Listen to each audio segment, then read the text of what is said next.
श्री शिवाय 18 जून मंगलवार निर्जला एकादशी है और इसी दिन हम आपको बताएंगे कि एक हल्दी दीपक कैसे आपको धनवान बना सकता है। क्या आप भी बनना चाहते हैं करोड़पति? तो इस वीडियो को अवश्य देखें। निर्जला एकादशी दोस्तों, इसी दिन किया जाने वाला पंडित जी द्वारा बताया गया एक दीपक वाले उपाय आप लोगों को जरूर करना चाहिए, क्योंकि दोस्तों ये एक ऐसा उपाय है जो कि हर कभी नहीं किया जाता है। देखिए, यह दिन इतना खास होता है, इतना महत्वपूर्ण होता है। देखा गया है कभी कभी बड़े बड़े पूजा पाठ अनुष्ठान से जो मनोकामना नहीं होती है, वह एकादशी के दिन एक छोटे से उपाय करने से ही आपकी मनोकामना पूर्ण हो जाती है। और बहुत सारे लोगों ने इस उपाय को किया भी है और उनको इस उपाय को करने का फल भी जरूर मिला है। अगर आप लोग भी इस उपाय को निर्जला एकादशी के दिन करना चाहते हैं तो आप इस उपाय को पहले अच्छे से समझ लेना, सुन लेना, उसके बाद करना। आपको इस उपाय का फल जरूर मिलेगा। दोस्तों, हम आपको यहां पर बता दें कि ये जो दीपक वाले जो उपाय है, ये उपाय पंडित जी ने अपनी अभी किसी और की कथा में ही बताया है। और इस उपाय को करने से आपके घर में चाहे किसी भी प्रकार की दुख और समस्या क्यों न चल रही हो, आपको उसका कारण भी नहीं पता है कि यह समस्या किस कारण से चल रही है।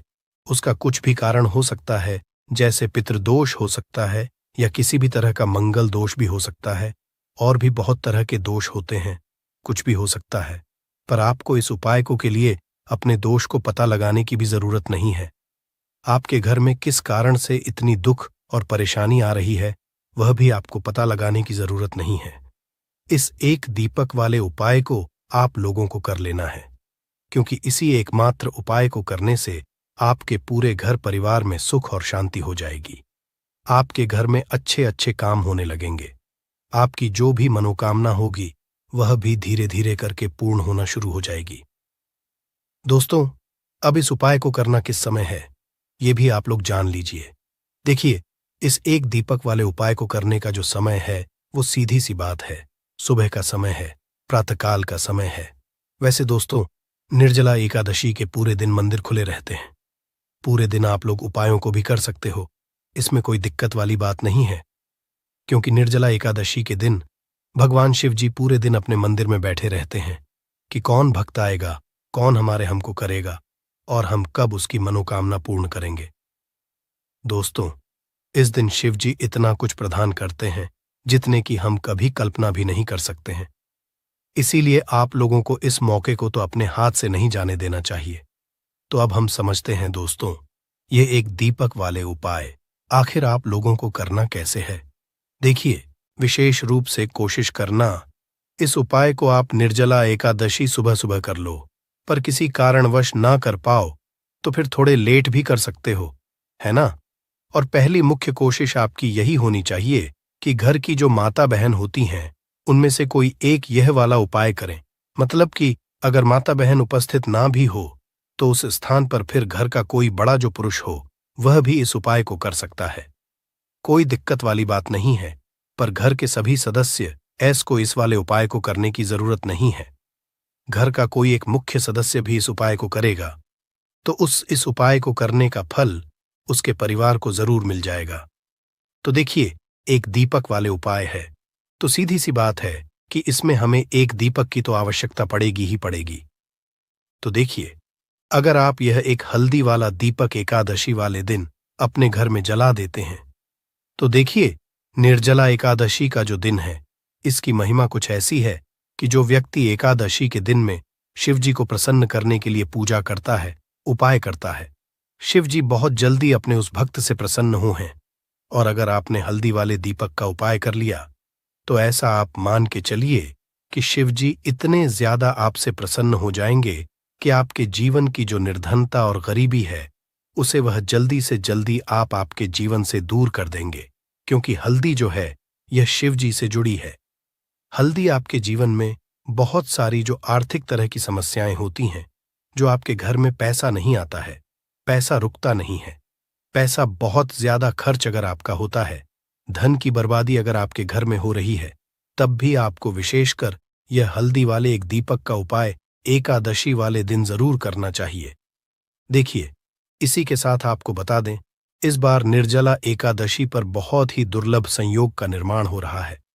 तो देखिए, आपको बता दें कि शिवजी को अगर आप जल्दी से जल्दी प्रसन्न करना चाहते हैं, अपने घर की गरीबी को जल्दी से जल्दी दूर करना चाहते हैं, तब आपको यह पहला उपाय है एकादशी के दिन। तो उपाय को करने के लिए आपको कौन कौन सी चीज लेनी है और किस समय उपाय करना है। तो देखिए, उपाय को करने के लिए आपको यहां पर लेना है 1 चुटकी काला तिल। ठीक है ना? बहुत ही जरा सा 1 चुटकी काला तिल लेना है और 1 ही चुटकी आपको लेनी है पीसी हुई हल्दी। अब आपको क्या करना है, आपने नहाने वाले जल में 1 चुटकी हल्दी डालनी है और 1 चुटकी काला तिल डालना है और आप इस जल से स्नान करना है।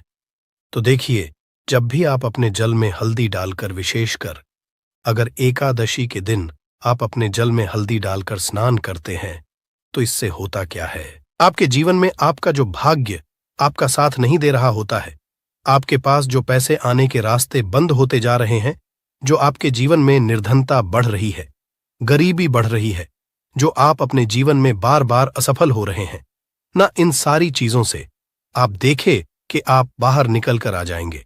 आपके घर में, आपके जीवन में पैसा आना शुरू हो जाता है, पैसा रुकना शुरू हो जाता है, क्योंकि यहां पर आपकी कुंडली में गुरु की स्थिति बहुत मजबूत हो जाती है, जिसके बाद आप जिस काम को करते हैं उसमें आपको लाभ ही लाभ मिलता है। तो यह पहला उपाय है, एकादशी के दिन इस उपाय को आप जरूर करें। अब बात करेंगे दूसरे उपाय की। देखिए, जो दूसरा उपाय आपको बताने जा रहे हैं, इस उपाय को अगर आप एकादशी के दिन करते हैं तो आपकी सारी अधूरी मनोकामना को शिवजी पूरा कर देते हैं। तो यह उपाय भी विशेष कर करें। अगर कोई भी ऐसी विश है, कोई भी ऐसी इच्छा है आपकी जो अभी तक अधूरी है, पूरी नहीं हो रही है, तो आपको शिवजी को प्रसन्न करना है ये दूसरा वाला उपाय एकादशी के दिन करके। तो देखिए, यहां पर उपाय को करने के लिए आपको लेना है तुलसी की लकड़ी। देखिए, बहुत सारे लोगों के घर में तुलसी का पौधा सूख जाता है और तुलसी की जो टहनियां होती हैं, है ना, तुलसी की ठनी को आपको छोटा छोटा कर लेना है। ठीक है ना? छोटे छोटे पार्ट आप उसको तोड़ लें, डिवाइड कर लें, और फिर आपको क्या करना है, एक लाल कपड़े के अंदर इन टहनियों को रखना है। कितनी लेनी है? आप 2 ले सकते हैं, 5 ले सकते हैं, 11 ले सकते हैं। अगर 11 की संख्या हो तो बहुत उत्तम है। अब आपको क्या करना है, लाल कपड़े के अंदर रखना है और इसकी छोटी सी पोटली आपको बना लेनी है। अब सबसे पहले आपको क्या करना है, इस पोटली को शिवजी के चरणों में स्पर्श करना है, उनके चरणों से स्पर्श करना है। इसके बाद आपको यह पोटली घर में या तो अपने घर के मुख्य दरवाजे पर आपको इसको टांगना है। अंदर की तरफ टांगे, बाहर की तरफ नहीं। ठीक है ना? या फिर इसे आप अपने घर के मंदिर में एक तरफ रख देंगे।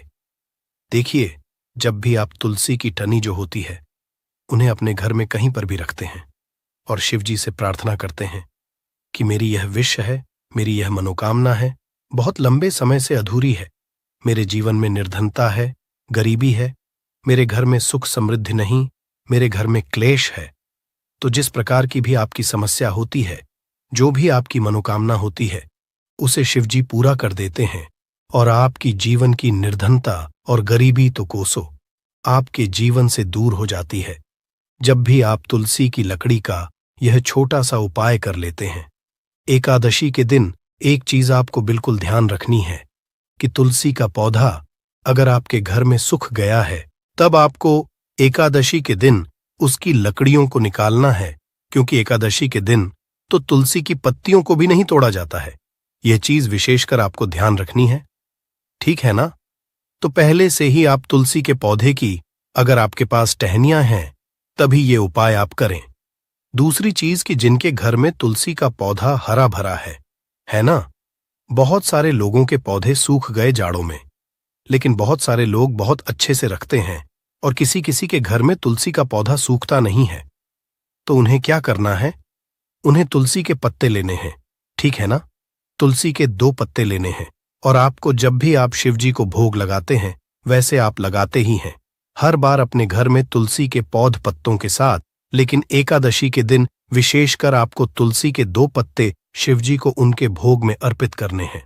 जो भी आप उन्हें भोग लगाते हैं, जिस चीज का भी, उसके साथ आपको तुलसी के 2 पत्ते जरूर शिवजी को अर्पित करने हैं। एक चीज ध्यान रहे, भूल कर भी आपको इस दिन चावल खाने ना है, और चावल का भोग भूल कर भी आपको किसी भी देवी देवता को नहीं लगाना है, ठीक है ना? क्योंकि चावल खाना इस दिन महापाप होता है।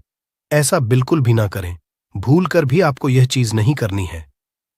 तो देखिए, जब भी आप तुलसी के 2 पत्ते शिव जी को अर्पित करते हैं, उनके भोग में उन्हें देते हैं, तो इससे क्या होता है कि शिव जी आपसे बहुत ज्यादा प्रसन्न हो जाते हैं और आपके जीवन के चाहे जिस तरह के भी दुख हो, फिर आप अपने जीवन के वो दुख जी से कहते भी नहीं है ना, आपके बिना कहे ही आपके जीवन के सारे दुखों को वो दूर कर देते हैं। चलिए अब बात कर लेते हैं। एक चुटकी हल्दी डालकर दीपक आपको कहां पर लगाना है, उपाय को कैसे करना है, और कैसे यह एक चुटकी हल्दी वाला दीपक आपके जीवन की निर्धनता को तो दूर कर ही देगा। मां लक्ष्मी की ऐसी कृपा आपके ऊपर बरसेगी कि आने वाली 7 पीढ़ियों को भी न धन की कमी नहीं होगी। इतना ज्यादा शिव जी आपसे प्रसन्न जाते हैं। इस एक उपाय को करके देखिए। पहली चीज आपको बता दें कि हल्दी जो है, यह आपके जीवन में बहुत सारी अच्छी अच्छी चीजों को लेकर आती है, जैसे कि पैसे को बढ़ाने का काम करती है, और आपके घर में धन आने के स्रोत अगर बंद हो गए हैं, धन आने का रास्ता अगर आपके घर में बंद होता जा रहा है, उसे खोल देती है। क्योंकि आपके घर की नेगेटिव एनर्जी है, नकारात्मक ऊर्जा है, बुरी शक्तियां हैं, इन सारी चीजों को हल्दी कर देती है। क्योंकि जहां पर हल्दी होती है, वहां पर ये सारी चीजें रहती ही नहीं है। तीसरी चीज, हल्दी शिवाजी से जुड़ी है, तो शिव जी आपसे तुरंत प्रसन्न हो जाते हैं। जब भी आप हल्दी का कोई उपाय करते हैं, तो आपको पीसी हुई एक चुटकी हल्दी लेनी है, और ये एक चुटकी पिसी हुई हल्दी आपको दीपक के अंदर डालनी है। शुद्ध देसी घी का दीपक आप तैयार करेंगे, गोल बाती लगाएंगे, और फिर उसके अंदर एक चुटकी हल्दी आपको डालना है। अब देखिए, ये हल्दी वाला दीपक लगाना कहां पर है। ये दीपक अगर आपके घर में तुलसी जी का पौधा हरा भरा है और तुलसी का पौधा है, तब तो आप तुलसी जी के पौधे के पास लगाएंगे। बहुत सारे लोग हैं जिनके घर में अभी तुलसी का पौधा नहीं है।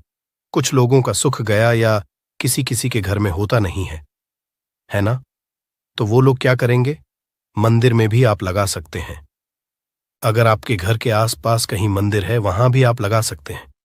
वरना यह दीपक आपको अपने घर के मंदिर में लगाना है।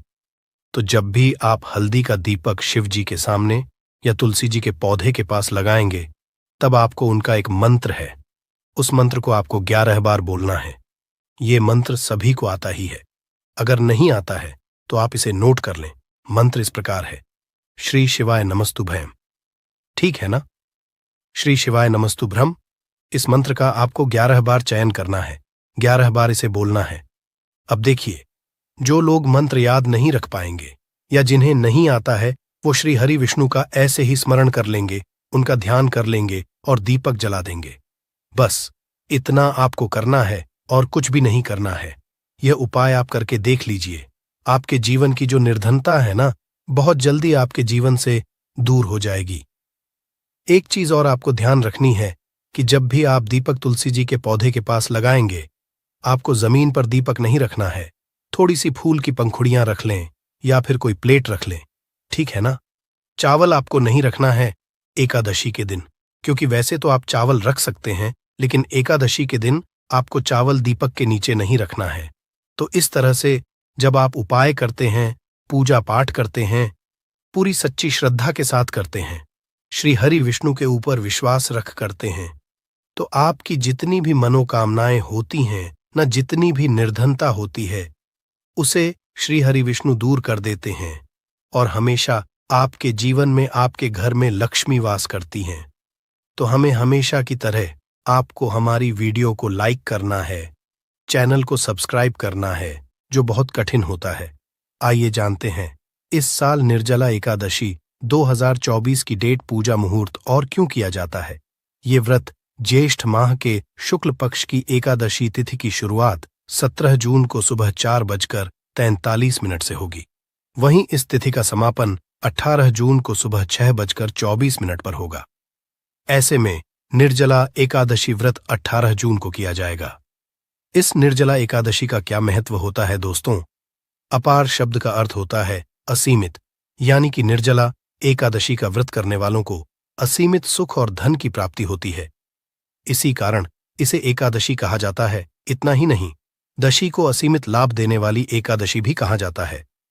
निर्जला एकादशी समस्त पापों से मुक्ति दिलाने वाली एकादशी में से एक मानी जाती है। ऐसी मान्यता है कि इस व्रत को करने से पापों का अंत होता है। इतना ही नहीं, व्यक्ति को कई तरह के रोग, दोष और आर्थिक समस्याओं से भी छुटकारा मिलता है और अक्षय पुण्य की प्राप्ति होती है।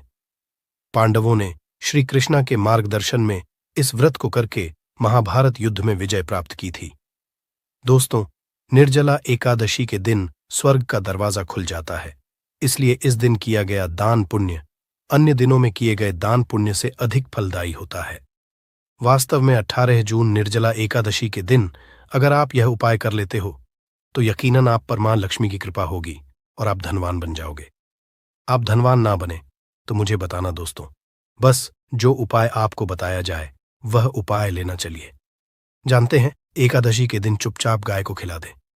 यह एक छोटी सी चीज, रोडपति भी होंगे, करोड़पति मिलेंगे, सभी संकट और कष्टों से मुक्ति, मृत्युदंड, पितृदोष तुरंत होगा खत्म, पूरे साल आपके भरे रहेंगे। अन्न धन के भंडार यूं कहे कि आपकी 7 पुश्तें तक करेंगे। रुपयों पैसों पर राज्य दोस्तों, 7 पीढ़ियों तक बैंक बैलेंस बढ़ता चला जाएगा। सभी भी दुख, दर्द, संकट, कष्ट है वह दूर हो और सभी सुख आपके कदमों में आ जाएंगे। सभी सुख आपके कदम चूमेगी।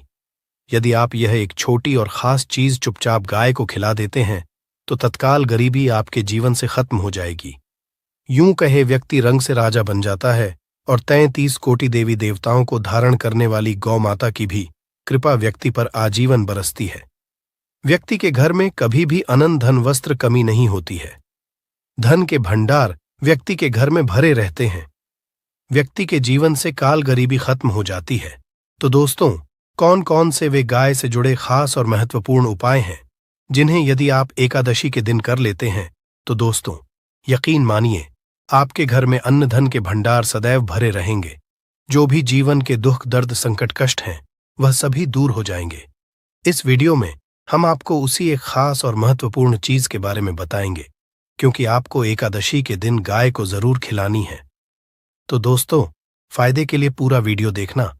यदि आज की इस वीडियो को अपने बीच बीच में से देखा, काट काट कर देखा, तो यकीन मानिए जीवन में आपको कभी सफलता हासिल भी नहीं होगी, क्योंकि इस वीडियो में आपको कुछ ऐसे उपाय गाय से जुड़े बताने वाले हैं जिन्हें करने से आपके जीवन के जो भी दुख, दर्द, संकट है या कामयाबी होने में कोई बाधाएं आ रही, सभी से छुटकारा मिलने वाला है। यूं कहे कि आपके जीवन में अपार धन, सुख, संपत्ति की प्राप्ति हो जाएगी। कभी भी धन से संबंधित परेशानी नहीं रहेगी। आर्थिक स्थिति आपकी प्रबल हो जाएगी। धन प्राप्ति के योग्य बन जाएंगे और जीवन में सदैव अनंत धन के भंडार आपके घर में भरे रहेंगे। अनंत धन वस्त्र कभी कमी नहीं होगी आपके घर में। तो दोस्तों, आज का वीडियो पूरा देखकर जाना। यदि आप चाहते हैं आप और आपके परिवार पर सदैव गौ माता की कृपा से, आपके पितरों की कृपा से, देवी देवताओं की कृपा से, तो दोस्तों वीडियो को देखकर जाना। बहुत ही फायदेमंद वीडियो है। पूरे 50 सालों के बाद ऐसे दुर्लभ संयोग है, तो पूरा वीडियो देखकर जाना। यदि आप लाभ हासिल करना चाहते हैं और 7 पीढ़ियों तक कभी कोई किसी तरह की कमी ना हो, ये फल चाहते हैं, तो वीडियो को पूरा देखकर जाना। बहुत ही लाभप्रद वीडियो है आपके लिए। दोस्तों, वीडियो को आगे शुरू करें उससे पहले आपसे रिक्वेस्ट करते हैं कि इस वीडियो को लाइक कर चैनल को सब्सक्राइब कर देना और कमेंट बॉक्स में सच्चे दिल से जय गौ माता लिख देना, जिससे माता की कृपा आपके और आपके परिवार के ऊपर सदैव बरसती रहे। और ज्यादा से ज्यादा वीडियो को शेयर जरूर करना ताकि और लोग भी इस वीडियो के माध्यम से लाभ हासिल कर सके। इन उपायों को करने से अपने जीवन में सदैव धन, सुख, संपत्ति की प्राप्ति कर सके। तो शेयर करना ना भूले इस वीडियो को, जिससे और लोगों का भी भला हो। आपको बता दें, इस दिन तीर्थ स्नान करना बहुत ही फलदायी समझा गया। यदि कहीं तीर्थ स्थान पर पवित्र नदी में स्नान करना संभव ना हो तो आप क्या करें, घर पर ही नहाने वाले पानी में गंगा जल की कुछ बूंदें डालकर स्नान कर लें। और साथ ही साथ यदि आप स्नान आदि से निवृत्त हो जाएं, सर्वप्रथम तो अपने घर के पूजा स्थान को साफ कर वहां पूजा पाठ करें और दान जरूर करें। और इस एकादशी के दिन दान करने से सभी मनोकामनाएं पूर्ण हो जाती हैं। एकादशी के दिन कर पूर्वजों की पूजन के लिए बहुत ही शुभ फलदायी समझा गया है। आपको बता दे इस बार, जो इस दिन पूजा के साथ साथ सूर्यदेव की पूजा जरूर करनी चाहिए। आपको बता दे कि इस दिन यदि सूर्य नारायण की पूजा करते हैं तो आपके ग्रह जनित दोष भी दूर हो जाता है। व्यक्ति के जीवन में धन सुख संपत्ति की प्राप्ति हो जाती है। समस्त मनोकामना व्यक्ति की पूर्ण हो जाती है। और दोस्तों, साथ ही साथ अब बात करें आपको उस दिन, मतलब यह जो एकादशी के दिन है, इस दिन आपको एक उपाय तो जरूर करना है। गाय का उपाय बताने से पहले एक उपाय आपको बता दें। इस उपाय को जरूर दूर करें। क्या करें कि शाम के समय पीपल के पेड़ के नीचे आपको सरसों का चौमुखी दीपक, आटे का दीपक बनाना है। चौमुखी, उसमें आपको कलावे की बाती लगाकर सरसों के तेल का दीपक जला देना है और बीच में 2 साबुत फूल वाले लौंग भी डाल दें। फिर देखिए कैसे चमत्कार आपके जीवन में होता है। शाम के समय लेकर उसे छोड़े। मनोकामना मांग कर दोस्तों, 11 दिनों के अंदर आपकी वह मनोकामना पूर्ण ना हो जाए तो हमें बता देना। बहुत ही प्रभावशाली उपाय बताया मैंने आपको, बहुत ही दुर्लभ से दुर्लभ है। इस बार नए वर्ष के उपाय को जरूर करें। यह उपाय जो है बहुत ही आपको लाभ देगा। और अब बात करें गाय से जुड़े कौन कौन से उपाय आपको इस दिन, मतलब गाय से जुड़े उपाय जिन्हें करने से व्यक्ति को 7 पीढ़ियों तक बैंक बैलेंस की कमी नहीं, दुख, दर्द, संकट, कष्ट दूर हो जाते हैं और सभी सुख व्यक्ति के कदमों में आ जाते हैं। कदम चूमती है सभी सुख और घर में धन के भंडार सदैव भरे रहते हैं, कोई कमी नहीं होती। किसी तरह कौन कौन से उपाय ध्यान से सुनना, जिस तरह बताएं उसी तरह इन उपायों को आपको करना है। तो चलिए शुरू करते हैं। कौन कौन से गाय से जुड़े उपाय हैं? प्रभावशाली चमत्कारिक उपाय है जो कि आपकी किस्मत को चमका देंगे। एकादशी से आपको लाभ शुरू करते हैं दोस्तों। सनातन परंपरा में गाय गंगा और गायत्री का बहुत ज्यादा धार्मिक महत्व है। मान्यता है कि गौ माता के शरीर पर 3 कोटि देवी देवताओं का वास होता है। गौ माता की पूजा करने वाले जातक पर इन सभी देवी देवताओं की कृपा बरसती है। गौ सेवा से न सिर्फ इस जन्म के बल्कि पूर्व के भी दोष दूर हो जाते हैं। गाय से हासिल पंच गव्य का उपयोग जरूर शामिल करें, क्योंकि पंचम गव्य के बिना कोई भी पूजा पाठ और हवन सफल नहीं होता।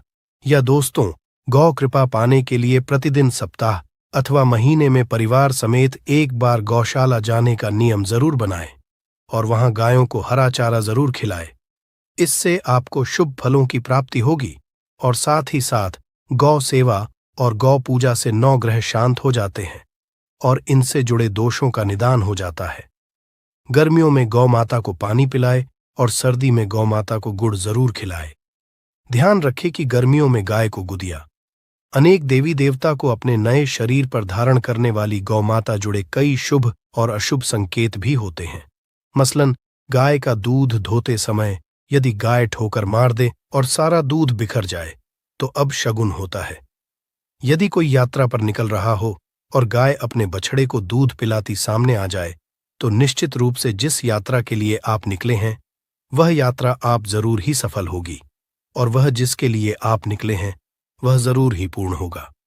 यात्रा पर जाते समय बाएं ओर की आवाज आना और रात्रि में गाय की हुंकार करना भी शुभ होता है। दोस्तों, साथ ही करना भी शुभ होता है। दोस्तों, साथ ही साथ गाय के साथ आप भूल कर भी दुराचार ना करें, अन्यथा मिलता है घोर पाप और जीवन भर की परेशानियां बनी रहती हैं। जी हां दोस्तों, गाय को राष्ट्रीय पशु बनाए जाने और इन्हें मौलिक अधिकार दिए जाने की बात हो रही है। तो सवाल उठता है, गाय संस्कृति का अहम हिस्सा है, तब भी गाय के साथ लोग खराब व्यवहार कैसे कर लेते हैं? गाय दर दर भटकती रहती है, भरपेट इन्हें चारा तक लोग नहीं देते। गाय जब तक दूध देती रहती है तो उनकी सेवा होती है और जैसे ही दूध देना बंद कर देती है तो लोग इन्हें उनकी किस्मत पर छोड़ देते हैं। सड़कों पर और गलियों में भटकने के लिए ऐसे में गोवंश जीवों को कोई डंडे मारता है तो कोई पानी डाल देता है, कभी वाहनों की चपेट में आ जाती है तो कभी बीमार होकर बेचारी ये गाय दम तोड़ देती है। ऐसे में जरूरत है इन बातों को जानने की। गाय को लेकर शास्त्रों में क्या कहा गया है? गाय के साथ कैसा व्यवहार करना चाहिए? दोस्तों, गाय को कभी भी मारना पीटना नहीं चाहिए। शास्त्रों में गाय को माता का दर्जा दिया गया है। गाय को मारने वाला माता को मारने पीटने वाले के समान पाप का भागीदार समझा जाता है। नर्क लोक में वर्षों तक कष्ट भोगना पड़ता है। अगले जन्म पशु योनि में मिलता है। कथा है कि गौतम मुनि ने गलती से गाय को डा मार दिया था, जिससे गाय की मृत्यु हो गई थी और इस पाप से लिए इन्हें वर्षों तक तपस्या करनी पड़ी। भगवान श्री कृष्णा जी ने बैल स्वरूप में आए वृद्धाश्रम का वध कर दिया था, जिससे मुक्ति के लिए भगवान श्री कृष्णा को संपूर्ण तीर्थों को एक कुंड में बुलाना पड़ा और इस कुंड में स्नान से वह पाप मुक्त हो गए थे। दोस्तों, साथ ही साथ पानी पी रही गाय को भगाते हैं, वे घोर पाप के भागी बनकर नर्क भोगते हैं, ऐसा पुराणों में बताया गया है। जबकि जो लोग गाय के लिए प्याऊ और चार बनवाते वह महाभाग्यवान होते हैं। ऐसे लोग घोर पाप से मुक्त होकर स्वर्ग पा जाते हैं और बड़े ही धनवान कुल में जन्म लेकर सुख भोगते हैं। और साथ ही साथ आराम कर रही गाय को कष्ट देकर कभी भी उठाना नहीं चाहिए। कहते हैं कि जिस स्थान पर गाय बैठी है वहां से नकारात्मक ऊर्जा खत्म हो जाती है। गाय के बैठने की जगह को जो लोग नियमित साफ रखते हैं वह जन्म में किए गए जाने अनजाने में पापों से मुक्ति हो जाती और गोलोलोक में स्थान पाते हैं। गाय को डंडा मारकर उठाना, पानी डालकर उठाने से मनुष्य पाप का भागी बनता है और अगले जन्म में उसे दर दर भटकना पड़ता है। और साथ ही साथ शास्त्रों में बताया गया है कि गाय का दूध उसके बछड़े के लिए होता है। गाय के बछड़े से बचा हुआ दूध ही मनुष्य को लेना चाहिए, परंतु कुछ लोग एक बार गाय को दूध लेने बाद फिर से बछड़े के लिए बचा हुआ दूध भी धो लेते हैं। ऐसा करना घोर कहाँ जाता है। ऐसे दूध को धोने वाला और ग्रहण करने वाला दोनों ही पाप के भागी बन जाते हैं। दोस्तों, साथ ही साथ शास्त्रों में कहा गया है कि गोवंश मतलब गाय और बैल के पीठ पर नहीं बैठना चाहिए। इनकी पीठ पर बैठने से महापाप लगता है। ऐसे लोगों को नरक की यातना भोगनी पड़ती है। एकमात्र देव के अंश के उत्पन्न नंदी ही गोवंश है, जिस पर स्वयं महादेव और महादेवी सवारी करती है, क्योंकि नंदी ने स्वयं होनी इच्छा से महादेवी की सवारी बनना स्वीकार किया था। और साथ ही साथ शास्त्रों में गाय के दान को बहुत ही महत्व दिया गया है, परंतु ऐसी गाय का दान कभी नहीं करना चाहिए जो बूढ़ी और बीमार हो।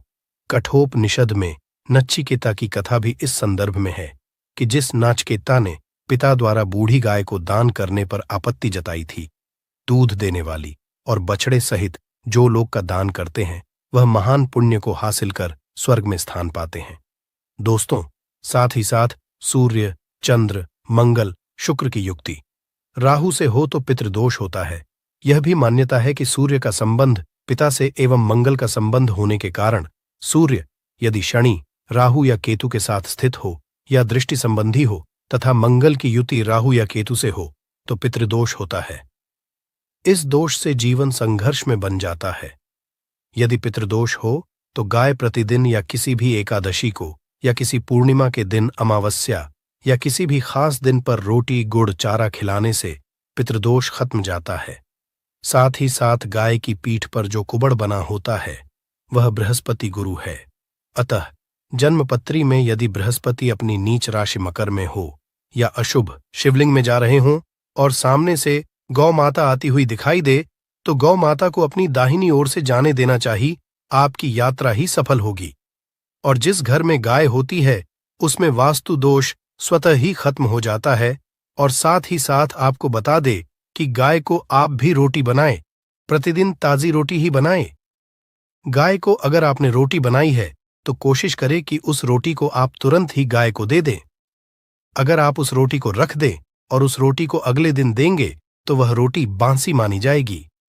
गाय को कभी भी बांसी रोटी ना दे, इससे नकारात्मक ऊर्जा वास करती है और जो भी काम आपके बनने वाले होंगे वह काम भी आपके बिल्कुल भी नहीं बनेंगे।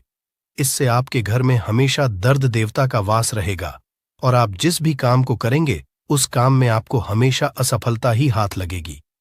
इसलिए कोशिश करें गाय को रोजाना ताजी रोटी बनाकर खिलाएं और रोटी को बिल्कुल न रखें। बासी रोटी गाय को ना दें और साथ ही साथ सड़ी गली चीजें गाय को नहीं खिलानी चाहिए। घर में कोई फल है, कोई सब्जी है, सड़ जाए तो लोग क्या करते हैं? गाय को देते हैं नहीं, ऐसा नहीं करना चाहिए। ऐसा करने से यदि आप गाय को खिलाते हैं तो आप पाप के भागी बन जाते हैं।